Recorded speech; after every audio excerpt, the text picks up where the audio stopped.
Good evening, everyone, and welcome to part two of this evening's event, where we have our candidates for City Council for the City of Allentown in the room. I will introduce them: Cece Gerlach, Joshua Siegel, Courtney Robinson, Joe Hoffman, Candida Afa, John Rosario, and Luis Acevedo. We'll start this evening's conversation with a question to all of our candidates. You'll be given 2 minutes to respond to what are your campaign's priorities, your 3 campaign priorities. You'll each be given 2 minutes, and we have our timekeeper sitting on the front row who will inform you if you go over. Yes, beginning with Ms. Gerlach. Is this on? Okay. So hello, thank you for spending your evening with us tonight. This is a local election, and we know local politics matters, so thank you for caring and taking time out of your evening. Thank you to Pastor Edwards for hosting this event. So we all know that the City of Allentown needs to refocus on working class people, working class neighborhoods. Skyscrapers are pretty to look at. Arenas are fun to visit if you can actually afford to go into them. But we know that's not going to change Allentown. That's not going to transform communities. That's not going to uplift people. We need to implement policy, bold policy with progressive leadership that will actually transform lives. I'm talking about community benefits agreements. I'm talking about tackling the homeless crisis. We have over 1,000 homeless kids in the Allentown School District. Several blocks from here, we have people sleeping in tents. Several blocks from billions of dollars of investment, there are people sleeping outside. Are we okay with that? Thirdly, the neighborhoods. The neighborhoods are in despair. We need to increase home ownership. We need to actually enforce the city's building codes, and I would go even further and actually raise the standard for the landlords.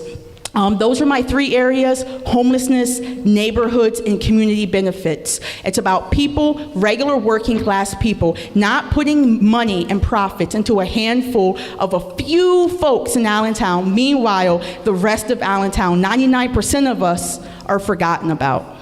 Thank you. Mr. Siegel. Yep, so again, Greg Edwards, thank you so much for hosting this event, and I can't echo what Cece said enough. This is by far perhaps the most important election that Allentown's ever had, and it's so critical that you're here today to hear what we stand for. When I started my campaign, what I talked about was the all-American city vision, and that means that we have to be a city that aspires to be the best any city in the country can be. And my first priority on day one, and we've experienced it this year with the 27% property tax increase, is finding creative, alternative, and inventive ways of raising revenue that protect our fixed income and low income residents from the financial burden, that find ways to make sure that the people that can afford to pay their fair share do. More importantly, we need to also address the housing stock in Allentown and housing in general.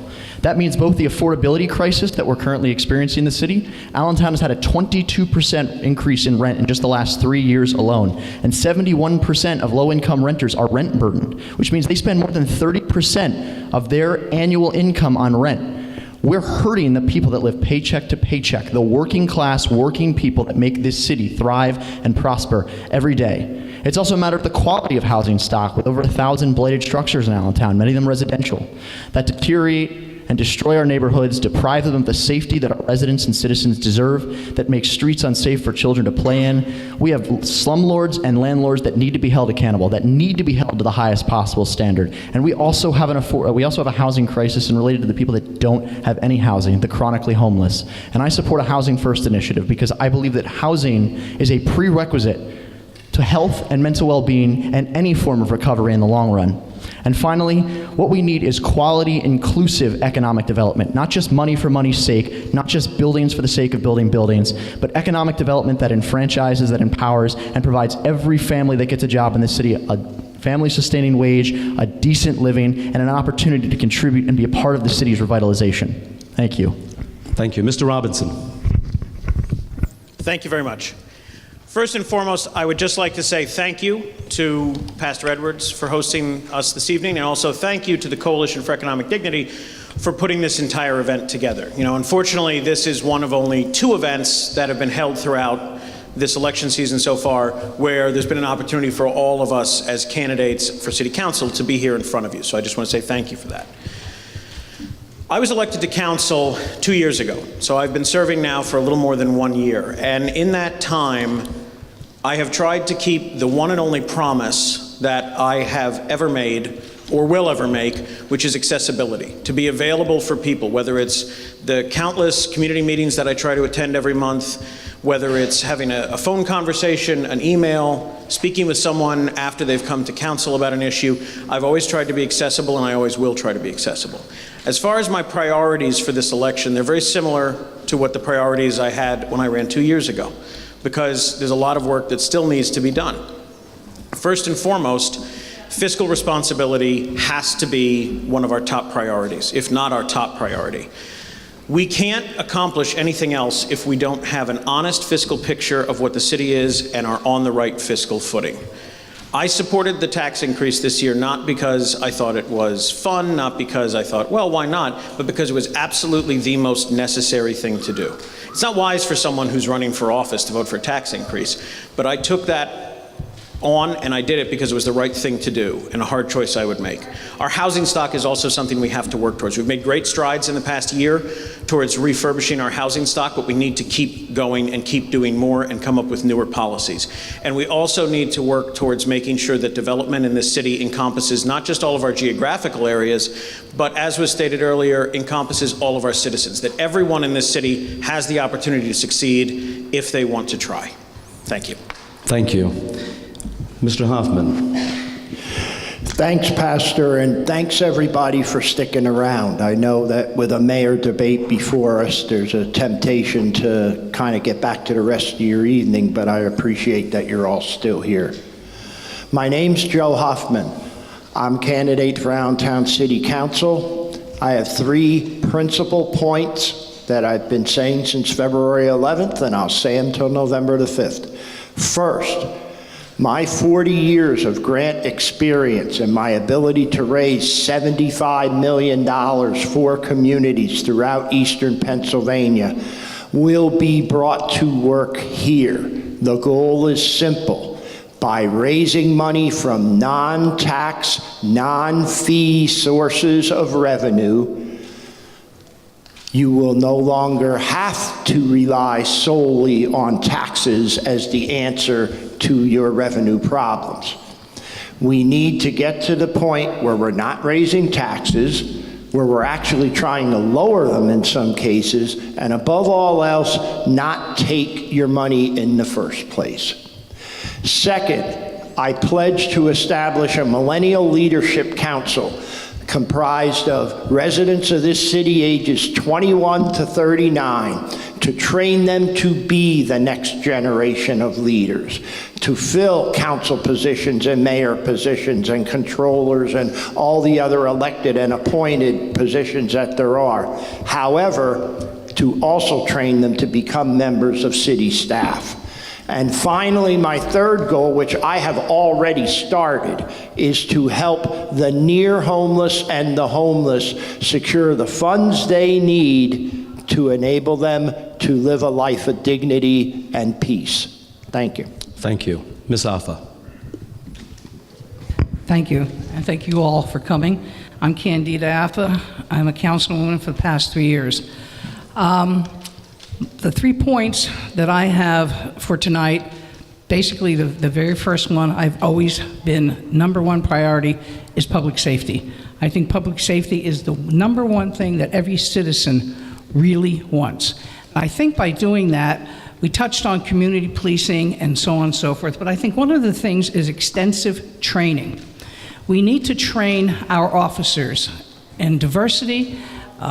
If they're getting promotions, there are so many things in the police department, and hiring a lot more diversity, which we have. The 8 policemen, out of the 8 policemen we have, I believe there's one that speaks Arabic, 3 Spanish. So we are working toward that. And so that's one of my priorities is training for the police department and public safety.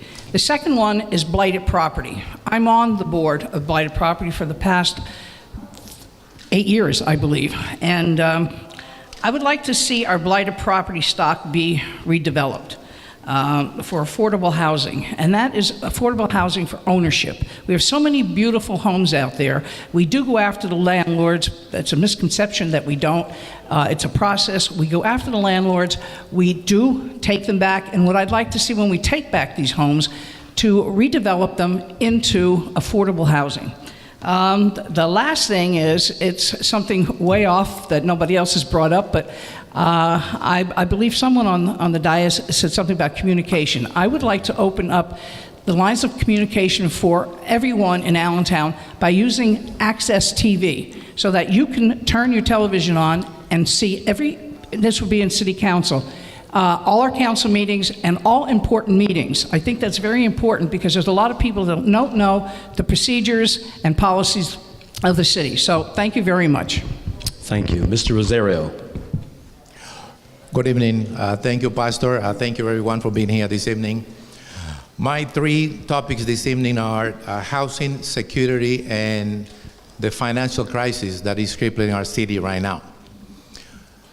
I am a small business owner on 7th Street right here for 26 years. I run a successful business.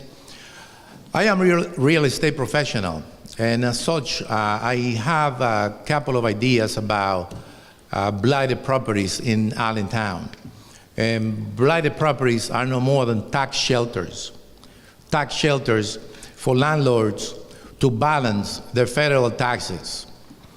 And as an accounting professional, I can tell you that I have had clients come to my office asking me to how they can balance their federal tax liability with blighted properties. So it is a crisis that we have in Allentown. I would tell you that I am exposed to the need of housing that we have in this city. 3 weeks ago, I posted an apartment for rent for $850 in the south side of Allentown. And I had, within 24 hours, 52 applications. And for anybody who is not exposed to this type of debacle in our city, it's a major problem. Thank you. Thank you. Mr. Acevedo. First, I want to say thank you to Edwin Pastor for inviting me here today and everyone for coming down. My 3 points are the following. Policing is definitely #1 priority for me. Public safety, we need to make sure that our police officers have all the resources they need to get the jobs done successfully. We need to upgrade our cameras, body cameras for the officers, so there would be no conflicted information of what incident happened out there. I mean, as you all know what's going on with police officers in our community, we cannot afford to have that in Allentown. We need to get grants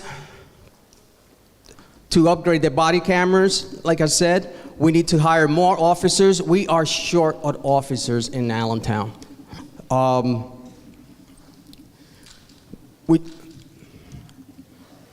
We need to concentrate on high crime areas, but not to forget the low crime areas. If we put new cops on one area, we gotta make sure that the low crime areas, we also concentrate on them too. Why? Because if we don't, the criminals are gonna move to that area. And then we're gonna have the same problem we have in one section, they're gonna move to the other section. The other problem we have is affordable housing. That's a big problem in the city of Allentown. Most of the Allentown residents are minimum wage worker, can't even afford a studio, which is close to $978 in Allentown downtown. Downtown is becoming like New York City. I moved from New York City over here, and I could see what happened in New York is coming here to the Allentown area. The next thing is that I didn't hear here in the table today is development for youth. Our youth are our future. I'm president of Mountain View Memorial Little League, and I tell you, we have problems in our association, and I don't see the city helping us in many different ways. We need to step up to the plate and make sure that we are there for our youth. because our youth are our future. They are our future candidate. They could be our future president. They could be our future mayor. They could be our future council members. We're going to have to leave it. Yep. Thank you. Thank you. Will you give the candidates a round of applause for their opening comments before we get into the substantive talk? You all have received instructions on tonight's debate. There are 7 of you, unlike the last one. We're going to ask that you make your points very clear and succinctly. And the way we're going to do this is direct each question to 1 or 2 of you, and each of you will get an opportunity to rebut. Please keep in mind a rebuttal is not an agreement, just for policy's sake, okay? So this first question is directed to Ms. Gerlach and Mr. Siegel. Substandard rental units are a threat to both the tenant and the broader community. If elected, what specific policies will you enact to ensure rental properties stay safe and dignified? Ms. Gerlach. Okay, so first off, we need to enforce systematic inspections of units. What that would mean is those landlords, or slumlords we should call them, who have time and time again, they have violation after violation. We need to target those landlords. We need to make sure that we are citing them, fining them, and when necessary, taking them to court. And I can pretty much guess everyone up here is going to agree with that. So I'll give you something else then. The other point is, instead of enforcing housing codes, we need to enforce building codes. That's what I'm talking about by raising the standard, increasing the expectation of landlords. So the difference between housing codes and building codes, housing codes, enforcing those enable a landlord to slap some paint over something on the wall, and then the inspector comes in, everything's okay. I know of someone, one of my clients, who has a hole in her floor, but the landlord put plywood over it and then put a rug over it. It passed inspection. Those are housing codes. Building codes make sure that there's firewalls. Building codes make sure that there's a strong foundation, that there's a skeleton, that the people can actually live and survive and be healthy and thrive in those environments. So that's what I would do. Thank you. Mr. Siegel. Well, first and foremost, I think we absolutely have to switch to a point-based inspection system that rewards good landlords and punishes bad ones. I know you've seen it on the board all day, so that's sort of a repeat point. What I really want to emphasize, and it's an innovative and unique law here in Pennsylvania, it's called the conservatorship law, and it was not written all that long ago. But what it essentially allows is nonprofit entities, or sometimes community organizations, the people to come together and basically be the primary suitor and take landlords and slumlords to court and have the deed of their house transferred, in many instances, to a nonprofit entity that then becomes, as the law suggests, a conservator over that property. And then they from there can redevelop it in a responsible and productive manner. It's an effective way to, one, incentivize landlords and slumlords to abide by the rules, but it also sets a zero tolerance policy. It lets people know that if they come into this community and they purchase houses and they think that they're going to let the building codes and the house go to hell, they're going to let it absolutely fall apart. They understand that the city has absolutely no tolerance for that, and it's an effective, cost-effective means of actually procuring that property, getting it back on the tax rolls, and making sure that it's in the hands of a responsible tenant, a responsible landlord who's actually going to make the necessary improvements and make sure that that property remains affordable in perpetuity, which is another problem. We need to make sure we combine, in a mutually beneficial manner, not just the revitalization of properties in the city, but making sure that when those properties are revitalized, they stay within the hands of someone who is going to value that property in perpetuity. They're going to value that property's affordability in perpetuity. And more importantly, yes, we do need more building inspectors, and we need a stronger standard. For example, we should look at the fact that right now, if there's a rodent infestation or a cockroach infestation in apartments, it's actually the individual who lives in the home's responsibility to abate and get rid of those rodents as opposed to the landlord. So we have to review in every possible and conceivable fashion, are we putting too much of a stress and too much of a burden on a tenant who may very well be cash-strapped and incapable of making some of these necessary changes and refinements that should fall on the landlord's shoulders because they're the one who is supposed to maintain that property. They're the one who's taken that responsibility by procuring it. We shouldn't be forcing that on people that are least able to pay and least capable of making that expense. Thank you, Mr. Siegel. What say the rest of you? Is there a rebuttal to what they said regarding zoning or housing or something you would like to add? Yes, I'd like to add. Hello? Yes? Well, no? Okay. That's fine. Yes, I have the experience of having some landlords actually from New York City who come to Allentown and buy properties and actually try to rent them. Some of those properties are run down, and we understand that there is a business side of this in terms of cost. People try to have properties that may not be in the best of conditions and actually try to make money out of them. I have clients who have 15 properties. They live in New York City. They own about 15 properties in Allentown. And so I believe that going back to a point system where we actually hold these people responsible for their actions in terms of the dilapidated properties may be a good way to go. Thank you, Mr. Rosario. I believe Mr. Robinson grabbed the mic. Yes, please. Thank you, Pastor Edwards. In agreement with the points-based system is something we absolutely need to do, and it's being looked into now. But in addition to that, one of the biggest problems that we have in this city is the fact that we are not effectively using technology. Our inspectors, whether it be to go out and look at construction of a new building or inspect rental units, are still using paper reports when they go out. And they're handwriting all their notes, they're handwriting the inspection, and then they have to come back and enter those reports into our system. We need to look at a technologically based system that allows them to make those reports in real time. It is far easier to follow and track those issues and hold property owners accountable when we have easy and accessible data to do it. It also will then make it easy to have the data accessible for everyone in the public to see who a good landlord is and who a bad landlord is. Thank you. Ms. Affa or Mr. Acevedo? Yes, I'd like to make. I agree with Mr. Robinson. It makes it very difficult for our inspectors.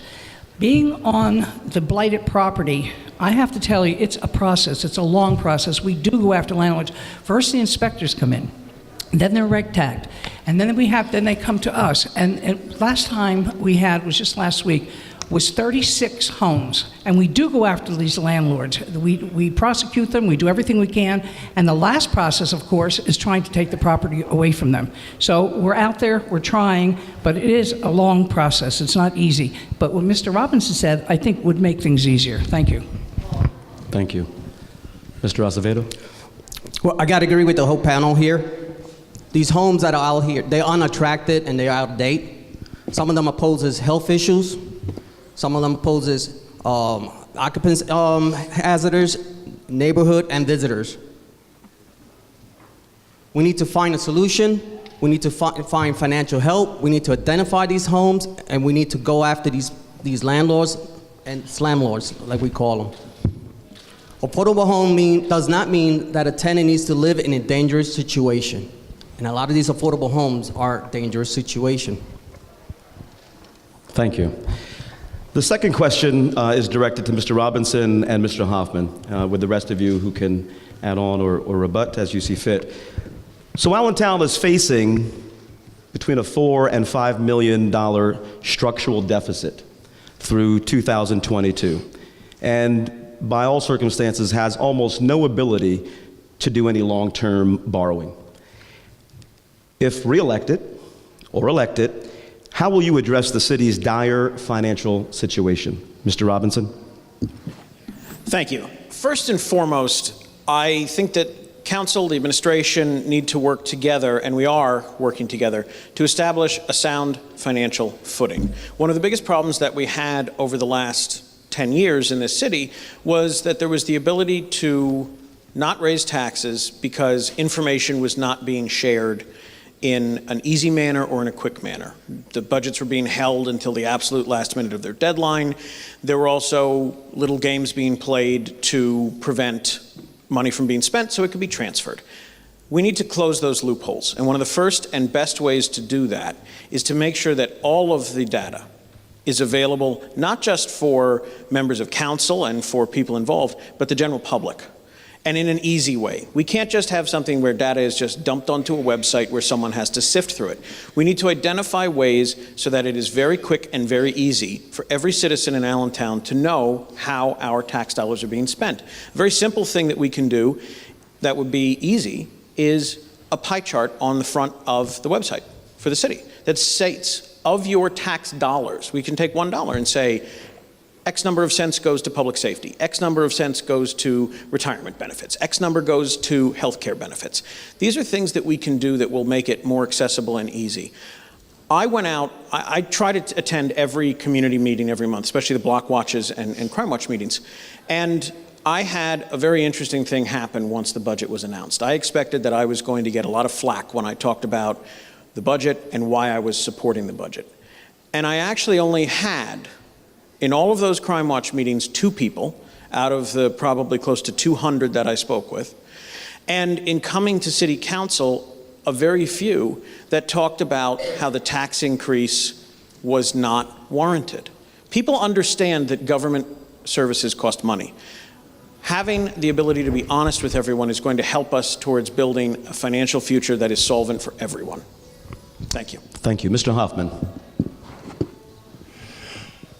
Multi-million-dollar structural deficit. Find money from somewhere else. I will tell you again, after working for 40 years in the grant community and raising the kind of money I've been able to raise, I am very confident that we could make a significant dent in the financial deficit by simply going over the budget, finding items that are susceptible to raising revenue from outside sources, and aggressively going to get them. I actually have a question kind of based on this. I'm not sure how it'll fit into our discussion here. But regardless of who wins this election in November, there's going to be one more municipal budget under the existing mayor and the existing council. And if you really want to know answers to how we're going to fix the structural deficit, the first question is simple. Are we going to have another tax increase? We have 2 sitting council people now who are going to help make that decision. So they have to at least have preliminary thoughts on, are we going to have it? If so, how much? And what can be done now to stop it? Thank you. So I'm hearing accessibility of information, education of the community around where our money currently is going, and also sourcing external finances. What say the rest of you? Excuse me, no rebuttal on that? Yes, you can rebut now. Yes. Okay. So, what we have in Allentown right now, and what we have had for these past 20 years, we have made devastating mistakes to the economy of this city. I will give you one example. If you walk around Linden right now, we have a parking deck designed only to park cars. I have a problem with that. As a real estate professional, I look at the first floor of those buildings. You don't have one single office space. You don't have one single store in the first floor, not only of the one on Linden, but block after block after block, the parking authority below those buildings without office space and retail space on the first floors. We lost a tremendous tax We're base going to have to leave it there, Mr. in Rosario. Allentown. Yeah. Thank you, Mr. Rosario. Others of you? Will my question get answered? At the end, perhaps, yes. We have a very robust agenda. So the rest of you, I see Mr. Siegel picking up the mic, please. Well, I'm glad this question was asked because this is by far the signature plank of my campaign, and I think it's something that demands both political courage and financial ingenuity. And I've been talking to the campaign trail about a number of ways that we can raise revenue in creative and innovative manners. The first one is a pilot program, a payment in lieu of taxes. We're the 3rd largest city in Pennsylvania, and we're one of the few communities that doesn't have an extensive and well-crafted pilot program. For example, in the city of Lancaster, a city half our size, the hospital there contributes $1.3 million annually to the city's general fund. In the city of Providence, Rhode Island, Brown University signed a memorandum of understanding where they delineated that every year they would transfer $3.3 million to their city's general fund as a means of easing the financial anxiety in the community and making the city more self-sufficient. And beyond that, we need to look at what Allegheny County did back in 1995 when they passed a regional asset district that allowed them to generate $3.9 billion over the course of 15 years that they could invest back in their cash-strapped municipalities. And Pittsburgh, much like we would, got 50% of the revenue from that asset district, significantly We're gonna allowing have them to to make leave it there, investments in Mr. their Siegel. community and ease their tax burden. Thank you. Ms. Gerlach? Yes, in addition to some of the things that Mr. Siegel had pointed out, which are all great ideas. So I happen to serve on the Allentown School Board, and for those of you who haven't paid attention, we're kind of used to deficits. So right now, laugh, laugh, laugh. So last year, we actually had a $20 million deficit. We were able to close that by reaching out, by looking for extra revenue streams, by looking for grants, by partnering with people who had our back as a school district. People have our back as a city. We need to reach out to them. So some of the things that Josh had said. Now, what we also have to understand is City Council is given a very small window to actually pass a budget. School board, we have from January until June, which means we are able to look at different options, such as raising to the maximum or maybe somewhere in the middle. They didn't have that opportunity, so I think we need to extend the budget process. Thank you. Ms. Afa? Yes, going back to the 27%, a lot like Mr. Robinson, I've been canvassing door to door, and no one has brought up, and no, I shouldn't say that. If they do bring it up and I explain one thing, services, services, services, no one wants their services cut. I get somebody thanking me, walking through Wegmans, thank you for the new police officers, 2 new fire trucks, 2 new firemen, the things with the EMS. These are the reasons that I voted for this. I will not ever cut services for this city because they are you're in desperate need of them. You need the fire, you need the police, you need EMS, and that's one of the reasons I voted yes for the 20%. And to answer your question, when you're on council, let's see what you have to say about it when you walk in our shoes next year, if you get elected. I think your question has been answered, Mr. Hoffman. Mr. Acevedo, if you would like to rebut. 27%. There's other ways that we could bring revenue to our city other than raising taxes. City jobs. City jobs, most of our city jobs are residents that don't even live in Allentown. They don't even put back their money back to our city. We need to start requiring you have to live in the city of Allentown if you want to work for the city. As a police officer, as a fire department, as an EMS worker. We could grandfather in everyone that's in already, but we need to address this problem. It is a problem. In New York City, you got to live in the city to work in a city job. Why a city like Allentown, third biggest city in Pennsylvania, most of our forces don't live in Allentown. They take out money. We pay them their We're going to have to stop there, Mr. Acevedo. Thank you. This third question was asked at our last mayoral debate, and I need to note that it was the most frequently asked question on our Facebook poll when we were putting together these questions. It's going to be directed to Ms. Afa and Mr. Rosario with rebuttal from the rest of you. Allentown has the highest poverty rate of any municipality in the region. Meanwhile, we have very high rents that keep rising astronomically. What is your strategy for affordable housing in the Queen City? Ms. Afa and Mr. Rosario. I do believe in affordable housing. But one of the things I believe in is home ownership. I've always believed that this will turn Allentown around. This is what we had in the 60s and 70s, home ownership. This is where people have roots. If we can find a way of people to own their homes, it would change this city dramatically. Like I said, we have the stock of the unaffordable, not the blighted property. I'd like to see developers come in. People develop homes so you can buy them, so you can have roots here, so your children can go to our schools, our tax base. Everything depends on home ownership. And that's one of the things I would really like to work on. Okay, home ownership. Mr. Rosario. Okay.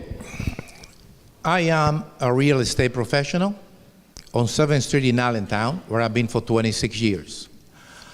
I have been exposed to this poverty. I have been exposed to this anguish of our people, of the don't haves, the disadvantaged, the poor,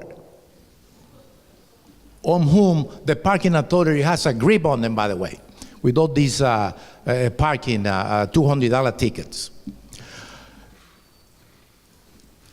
The national system, the point scoring, The reporting of PP&L bill being 5 days late on Mr. Martinez will keep him in the $525 points range. Mr. Martinez will never be able to qualify. I am sick and tired of trying to qualify people every single day and they don't qualify. How are we going to have these people be homeowners in Center City? We need a different approach. We need a business approach. I think I have the approach, but I ran out of time. Okay, so what we need is community banking. What we need is a different way of thinking, trying to help these people out. Maybe the city can be a guarantor on a loan for $20,000, $30,000, whatever the case may be, to make sure these people qualify. I have a ton of people trying to buy homes right now in Center City, and they don't qualify. Sounds like a clear line of demarcation between you and Ms. Offa. So we're going to ask Cece Gerlich. She's chomping at the bit for this question. Okay, so there's a couple ways we address this. Community benefits agreement or ordinance. If we had a community benefits ordinance, that would require large corporations to offer internships for our local people, including our students, which means they actually get a pathway into some of the good paying jobs that are being brought downtown. Inclusionary zoning. Inclusionary zoning will not solve the affordable housing crisis, but it will help mitigate the effects of gentrification. Much of the affordable housing that we used to have was downtown, and it was torn down, and we continue to see rents raised. I live in the neighborhood where the rents are going up, so I know the gentrification is real. They say that there's no numbers, they say there's no data that proves it. I see the empirical data in my own neighborhood. If we can solve gentrification and we can actually pass inclusionary zoning, we will help mitigate some of the affordable housing crisis in Allentown. It takes policy, not hoping, not dreaming. Thank you. Mr. Siegel. This is working good. I couldn't tell. All right. We'll just leave that over there.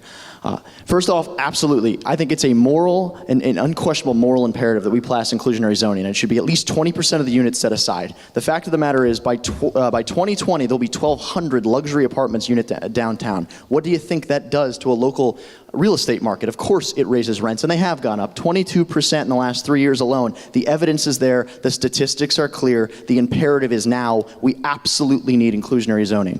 We do have an affordable housing trust fund, but it needs to be supplemented by more than just your tax dollars. The developers who are coming in and increasing rents had better start putting money forward, and that's what a community benefits agreement is all about. Making sure that the community comes together and that they actually set the standard and delineate what they want. And often it does come in the form of developers giving money to the Affordable Housing Trust Fund so that money can be used to incentivize the construction of affordable housing in downtown Allentown. Dense, multifamily affordable housing so people can live and work. We're going to have to stop. Yep. Thank you. Mr. Robinson, Mr. Hoffman. Thank you very much. So one of the things that we also need to do, and Ms. Gerlach mentioned this, is even if we look at an inclusionary zoning plan, that is not going to solve the problem. That will help solve the problem, but it's not the only issue. We also have an issue of existing housing that is in disrepair, and some of it's affordable and some of it's not. So we need to work towards making the inspections more systematic, a points-based system, as was discussed earlier. The other thing that we need to take into account is, as we are moving forward with stricter rental inspections than we have, because the new administration has prioritized those over what they were in the last administration, there's the potential for housing displacement, because people are now going to be in buildings that are tagged unfit. So we need to identify that. We need to find a way to take care of those people and make sure that they're not being put out on the street while we're trying to solve a problem. You know, there's the rule of unintended consequences. We're going to have to leave it there, Mr. Thank you. Robinson. Thank you. Mr. Hoffman. As it comes to affordable housing, one of the things that clearly needs to be done is to ease the fee and tax burden on landlords themselves. That is not quite as popular an initiative as other initiatives that you've heard tonight, but it is one that can be implemented quicker and more effectively. Simple math. If I'm a landlord and I have to pay less out of my pocket, I may have a better chance of holding the line or reducing my rental rates. It is definitely something that I would like to see considered before we go to solutions like inclusionary zoning, which I don't think will work yet in this town. Maybe in 5 years, but not now. Thank you. I think everyone has responded, so thank you. This next question is Excuse me, directed to... did you? Can I? Sure, absolutely. I have to agree with Mr. Rosario on, when I talked about home ownership, this is giving the city and the developers incentives for people that can afford it. It's not that it's just an affordable and you can own this home. We have to give incentives out. I had a friend that moved to Baltimore as a school teacher. They gave him so much incentive to move into that city. He's still living there. And this is like 15 years ago. This is what I'm looking for, home ownership, incentive, maybe the police department, fire department, they will come back into the city, but with the help of the city with incentives. Okay, thank you. We have to move on, otherwise we're going to be here rather late. So, speaking of policing, this next question is for you, Mr. Acevedo, and the rest of you can rebut or provide additional clarity. In 2018, Joey Santos was an unarmed man who was killed by a South Whitehall police officer in broad daylight last summer. In light of what happened to Joey, what are you prepared to do about police aggression, particularly against black and brown residents in the city of Allentown? Mr. Acevedo. Well, personally, I don't think we have that issue in Allentown, which is a great thing. But one thing, like I said before, we definitely have to have cameras, body cameras, because the body cameras will tell you the whole story, not just partial of the story. That's the most important thing we need. Okay, very good. Thank you. Others of you, one at a time, please. Yes. Yes. I rebut. You rebut. Okay. Sorry. Please. I'm sorry. No, go ahead. The question was only for him. No, yes. Okay, so here's the deal. We talk about police brutality in Allentown. And I have said this before. We do not have a police brutality issue in Allentown. Let's be clear about that. I have been 26 years as a small business owner on 7th Street in Allentown. And I am what I am because of the police. No question about it. Just 7 days ago, a gentleman came over 10 feet from my office, pulls a gun, boom, boom, boom, boom, and starts shooting. 7 days ago. What did we do? We called the police. What happened? The police came over. We have safety. I will do whatever I have to do to make sure the police have the resources it needs, whatever it takes, to make sure we are safe. Thank you. Ms. Alpha, we'll go down the line. A lot like John, I owned a bar for 37 years, and without our police department, I couldn't have survived 37 days. So I have to agree with him, and I think what happened in Whitehall is what I was talking about. One of the things that they wanted to cut from our budget was overtime for police, and the overtime from police is training, training, and training. I don't think that officer from Whitehall was trained properly. Our city, our officers are trained properly, and I want to make sure of that. This is why I made sure there was no way that they were going to cut our police overtime, because talking to the chief, this was the main thing they use it for, is training. And when you have trained police officers, like John said, they had my back, they have his back, but there are situations sometimes, if they're not trained properly, tragedies can happen like it did in Whitehall. Thank you. Mr. Hoffman. I support the Allentown Police Department, point blank. I will say, though, that a police department to be its absolute best requires 3 levels of training. Allentown does very good in 2 of the 3, which is physical training through its police academy and sensitivity training through its human relations. The 3rd thing that the police in this city need is economic training. Crime in this town is largely due to economic imbalances, whether it's drug crime or housing crime or business crime. It is due to people simply not having enough money. And if police are sensitized to that fact and know what to do about Mr. Hoffman, we're going to have to leave it there.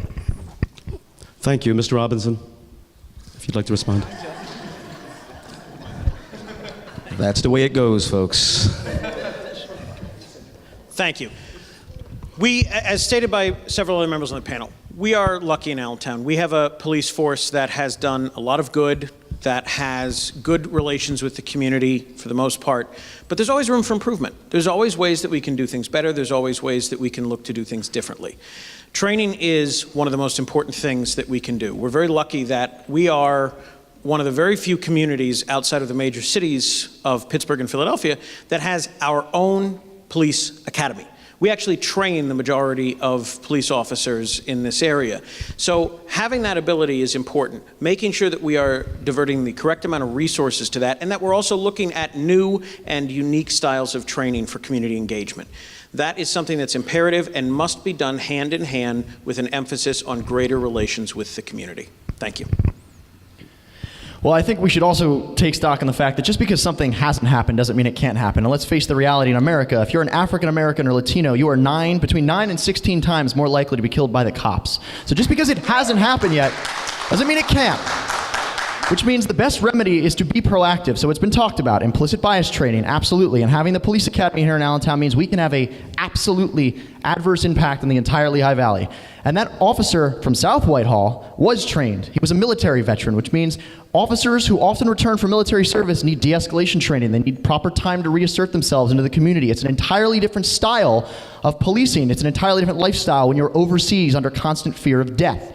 Moreover, what we also need to look at is crisis intervention teams. We know that Joey Santos was not only under the influence of narcotics, but likely had some severe mental distress. And as many as a third of police interactions involve mental illness. So we need to make sure that our officers are not just better trained and equipped, but understand how to identify those things to prevent the unnecessary loss of life. Thank you. Ms. Gerlach. So I think the first most important thing is for us to recognize none of us walk in each other's shoes. I don't know what it's like to be an African American male. I don't know what it's like to be a Latino male. I know what it's like to be a light-skinned mixed girl. That's my experience. As a light-skinned mixed girl, I have not experienced police brutality, but that does not mean it does not exist in the city of Allentown. Yes, to answer those questions you asked for the mayors, potential mayors, implicit bias training, yes. I also believe some type of trauma-informed de-escalation training mandated every single year so that they have to update on a yearly basis. Mental health training, and then also, no one's mentioned our homeless population to make sure they're not being targeted, how to work with someone who's experiencing homelessness. Thank you. So for the record, before we move on to we're kind of getting at our end of our time together, how many of you would favor implicit bias training for all officers? Show of hands. And how many of you would require a residency for all police officers in the city of Allentown, a residency requirement? It's not a litmus test. You're going to be. It's not ordinance-based, it's in the contracts. Okay, very good. And how about holding cops accountable for any violence that they commit? Show of hands. Very good. Thank you. This is a long question, so I'm going to prepare you for it, and we'll see who it gets directed to. It'll have to be our last question. Our last question? Very good. Oh, yes. It's been a lively conversation. A great question to end on. Last year, the NIS fund diverted $2.6 million of local property taxes to pay down debt on the PPL Center and private developments like 2 City Center and Tower 6. The year before, it was $2.9 million that were diverted. Additionally, major downtown footprints like the PPL Center pay no property taxes, which on average could be worth $3 million to the school district, city, and county. The booming downtown puts additional stress on infrastructure like roads, sewers, and waste.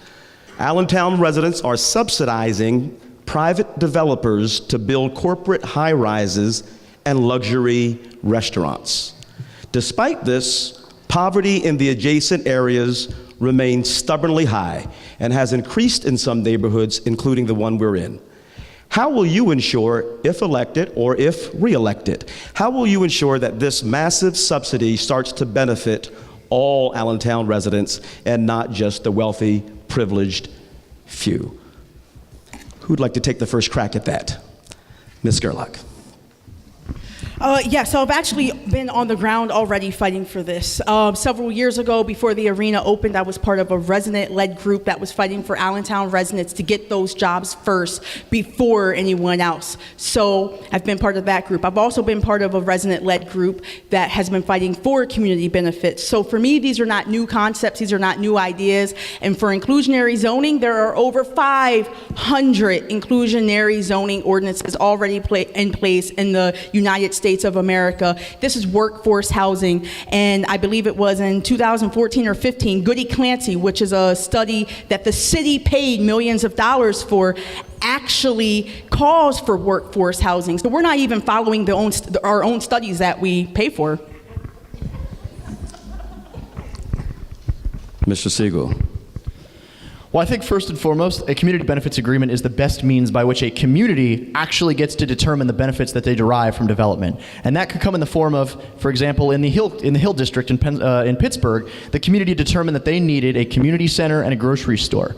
It helped address a food desert, and it also gave children in the district a safe, habitable place where they could play, where they could be off the streets, where they could have a constructive learning environment. It's not up to me to determine what the community wants. It's my job as an elected official, or to be an elected official, to facilitate that environment and make sure that the community gets what they deserve, but they actually negotiate the process. I also think we have to look at the quality of jobs we're bringing to the district, because quantity of economic development doesn't matter if the quality of employment isn't keeping pace. So in a community benefits agreement, you have to stipulate that the jobs that these developers bring in pay a living wage, that they actually provide training so that the people can actually be pumped into the economy. Very good. We'll go down the line. Mr. Robinson. Thank you. So, first of all, there's actually a slight mistake in that. There's no property tax revenue that's diverted to the NIS. There are local taxes, but they are not property taxes. And when we look at the land that is in the NIS that has been developed, it is now generating around between $6 and $7 million in new revenue for the school district, the county, and the city. It's about $4 million for the school district, a little more, I think it is 4.1, just under $1 million for the city, and the remainder goes to the county. So there has been some benefit. There is also the opportunity and the ability through the Neighborhood Improvement Zone Board of Directors to invest money into infrastructure projects existing in the NIS. Some of that has happened, more of that needs to happen, and that's something where we can push the conversation and the agenda to make sure that those infrastructure investments are made. Thank you. One more correction. Local non-property taxes and state property taxes. Right, I'm just saying it was not just your local property taxes. That was my correction, Chris. Mr. Johnson. Let's not use the PPL Center as a crutch for the mistakes that we are making as a population. We have many things to sort out and make right in this town for affordable housing, for help to the new Allentown majority that I am so committed to helping. Picking on one building out of 43,560 in Allentown is not the way to do it. You all know better. You know what solutions really need to be made, and you know how you have to push your elected officials to make those solutions. Ms. Safa. Last night, Mr. Traub gave a presentation, and he said something interesting, that when before NIS, we were paying the taxes, and the state was giving us back maybe 60%, maybe 50%. Now with the NIS, all our taxes, 100%, are coming back into our city. Thank you. Mr. Rosario. We have given away the house. I will take a very close look at the contracts that we are underwriting in City Council right now. I paid a visit to City Council a couple of years ago just to find out that they were trying to rent a piece of equipment for $90,000. $90,000, I looked online, I could buy the equipment for $48,000.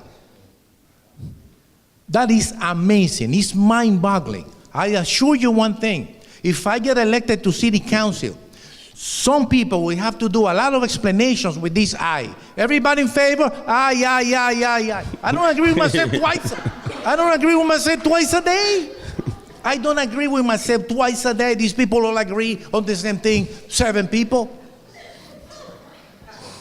Last time I saw that was our Broadway show. This is not a Broadway show. Lives of people are at stake. Thank you, Mr. I am on the Rosario. poor neighborhood of. Mr. Acevedo. Well, I have to agree with John here. Last year, we were looking to spend $1.8 million in Nate Heyman's property to get it cleaned up and all. Got approved by City Council. Nate Heyman came in and said, that's only going to cost me $250,000. Why there was a big difference in number? That's a huge number. I mean, something doesn't make sense to me. So I got to agree with John. We have to look at what's going on inside City Council. We got to find out where these numbers are coming out from. And we got to make sure when the numbers go out, the numbers are right. It makes sense. Because 1.8 million and 250,000, that's a huge difference. Very good. Thank you. Well, you all are very opinionated, and you have some very strong opinions and personalities, and I'm excited to see how you run your campaign. So your closing comments, and we have to keep it brief because we've been really good about time. In your closing statement, what's the one word? Now, this is going to be hard to give a politician a mic and say one word. Let's see who is disciplined enough to follow it. But what's the one word that sets you apart from the rest of the folks sitting on that dais? Let's start with Ms. Gerlach. Bold. All right, we're going to have to go with a synonym, audacious. Open-minded. Committed. Experience and dedication. It's like autocorrect on my computer. They just, that's 3 words. That's okay. Mr. Rosario. Honest. And last but not least, Mr. Acevedo. Surprising. Surprising. Very good. Will you give all of our candidates a hand and thank them for coming out on this Thursday evening? We want to thank so much Ms. Gerlach, Mr. Siegel, Mr. Robinson, Mr. Hoffman, Mrs. Affa, Mr. Rosario, and Mr. Acevedo. Thank you all. Have a great night. And remember, if you're not registered to vote, there's some folks here who can register you to vote. Make sure you vote in the upcoming primary. Your voice and your vote matter to the city.